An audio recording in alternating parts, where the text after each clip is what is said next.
இன்னைக்கு உங்க வேலை சேஃப்னு நினைக்கிறீங்களா? ஒரு நிமிஷம் யோசிங்க.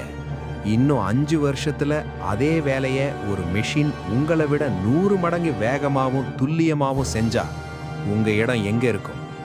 நமக்கே தெரியாம ஒரு மிகப்பெரிய அமைதி புரட்சி நடந்துட்டு இருக்கு. இது கத்தி ரத்தம் இல்லாத போர். இது ஏஐ வெர்சஸ் மனிதன் போர் கிடையாது. இது ஏஐ தெரிந்த மனிதன் வெர்சஸ் ஏஐ தெரியாத மனிதன் இடையிலான வாழ்வாதார போர். இன்னைக்கு இந்த வீடியோவை நீங்க முழுசா பார்க்கலன்னா இன்னும் சில வருஷத்துல உங்க கேரியரை நீங்களே தேட வேண்டியிருக்கும். நீங்க தயாரா? வரலாற்றை விவரிக்கிற போல இயல்பா இருக்கணும். வரலாறு எப்போதும் பயத்தோட தான் தொடங்குது. 18வது நூற்றாண்டுல இண்டஸ்ட்ரியல் ரெவல்யூஷன் வந்தப்போ மக்கள் வீதிக்கு வந்து போராடினாங்க. மெஷின்கள் நம்ம சாப்பாட்டை பிடுங்கிடும்னு நினைச்சாங்க. ஆனா என்ன நடந்துச்சு? வேலைகள் அழியல, வேலைகளோட தன்மை தான் மாறுச்சு. இன்னொரு சிறந்த உதாரணம் சொல்லணும்னா ஏடிஎம் மெஷின். 1980களில் ஏடிஎம் வந்தப்போ பேங்க் ஊழியர்கள் எல்லாரும் பயந்தாங்க. இனிமே கேஷியல் வேலை இருக்காதுன்னு சொன்னாங்க. ஆனா நிஜத்துல என்ன நடந்துச்சு தெரியுமா? பேங்க் வேலைகள் குறையல, ஆனா கேஷியர்கள் காகிதங்களை எண்றதுக்கு பதிலா லோன் கொடுக்கவும் இன்வெஸ்ட்மெண்ட் பிளான் பண்ணவும் கத்துக்கிட்டாங்க. ஆனா இப்போ நாம இருக்கிற ஏஐ ரெவல்யூஷன் கொஞ்சம் விசித்திரமானது. முன்னாடி மெஷின்கள் நம்ம கை கால்களுக்கு பதிலா வேலை செஞ்சது. ஆனா இப்போ ஏஐ நம்ம மூளைக்கு பதிலா வேலை செய்ய ஆரம்பிச்சிருக்கு. இதுதான் இதோட சீரியஸ்னஸ். இப்போ நாம ஒரு கசப்பான உண்மையை சந்திப்போம். யார் அந்த டேஞ்சர் ஜோன்ல இருக்காங்க? கவனமா கேளுங்க. இது அந்த ப்ரொஃபஷனை பற்றியதில்ல, அந்த ப்ரொஃபஷனை நீங்க எப்படி செய்றீங்க அப்படிங்கிறத பொறுத்தது. Basic and repetitive data entry. வெறும் டேட்டாவை ஒரு இடத்திலிருந்து இன்னொரு இடத்துக்கு மாத்துறது அல்லது மெக்கானிக்கலா ரிப்போர்ட் ரெடி பண்ற வேலைகளுக்கு இனி இடமே இல்லை. ஒரு எக்ஸலும் நவீன ஏஐ அல்காரிதமும் இதை 1 செகண்ட்ல முடிச்சிடும். Basic level content writing. யாரோ எழுதினதை அப்படியே மாத்தி எழுதுறது அல்லது ரொம்ப பொதுவான தகவல்களை சொல்லும் கண்டென்ட் ரைட்டிங் அபாய கட்டத்தில் இருக்கு. ஏன்னா ChatGPT மாதிரி டூல்ஸ் இதை உங்களை விட 10 மடங்கு நல்லாவே எழுதும்.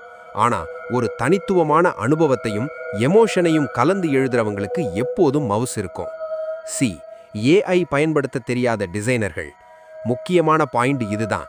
கிராஃபிக் டிசைன் வேலை அழியாது, ஆனா நான் ஏஐ டூல்ஸை தொடமாட்டேன், பழையபடி தான் பண்ணுதேன்னு சொல்ற டிசைனர்கள் டேஞ்சர் ஜோன்ல இருக்காங்க. இப்போ ஒரு யதார்த்தமான கதையை பார்ப்போம்.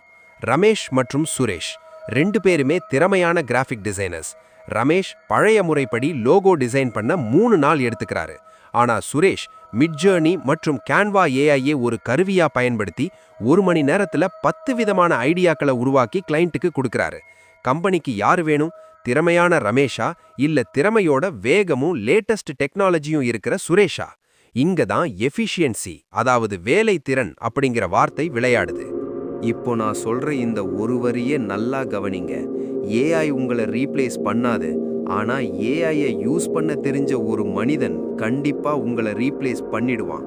எதிர்காலத்துல உங்களுக்கான போட்டி ஒரு மெஷின் கூட இல்ல, அந்த மெஷினை பயன்படுத்த தெரிஞ்ச ஒரு சக மனிதன் கூட தான். இதுதான் தப்பிக்க முடியாத உண்மை.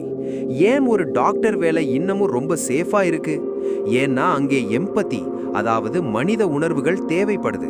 ஒரு ஏஐயால் எக்ஸ்ரேவை ஸ்கேன் பண்ணி கேன்சர் இருக்கான்னு சொல்ல முடியும், ஆனா ஒரு நோயாளியோட கண்ணை பார்த்து பயப்படாதீங்க நான் இருக்கேன்னு ஆறுதல் சொல்ல முடியாது. நீங்க எந்த அளவுக்கு உங்க வேலையில மனிதத்தன்மையை கொண்டு வர்றீங்களோ அந்த அளவுக்கு நீங்க சேஃபா இருப்பீங்க. இப்போ சரி, நான் என்னதான் பண்ணணும்னு நீங்க கேட்கலாம். உங்களுக்கான 3 பிளான் இதோ. Stop resisting, start embracing.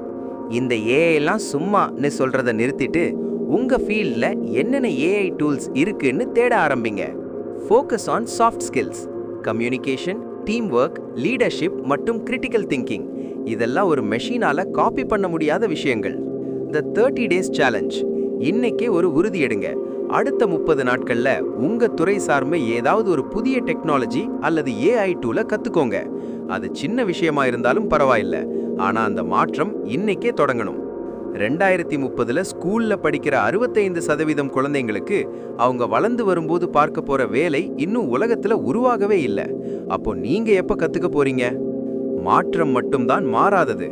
கடல்ல வர்ற அலைகளுக்கு முன்னாடி நீங்க வெறும் மணல் கோட்டையா இருக்க போறீங்களா, இல்ல அந்த அலையில சறுக்கி விளையாடுற சர்ஃபரா ஆக போறீங்களா? முடிவு உங்க கையில. இந்த வீடியோ உங்க கரியர்ல ஒரு சின்ன மாற்றத்தையாவது ஏற்படுத்தும்னு நான் நம்புறேன். நீங்க எந்த ப்ரொஃபஷன்ல இருக்கீங்க, அங்க ஏஐயோட தாக்கம் எப்படி இருக்குன்னு கமெண்ட்ல சொல்லுங்க. மறக்காம இந்த வீடியோவை உங்க நண்பர்களுக்கு ஷேர் பண்ணுங்க. ஏன்னா நாம எல்லாம் ஒண்ணா வளரணும். கனெக்டடா இருங்க, அப்டேட்டடா இருங்க. இது ஆன் ட்ரெண்ட் தமிழ்.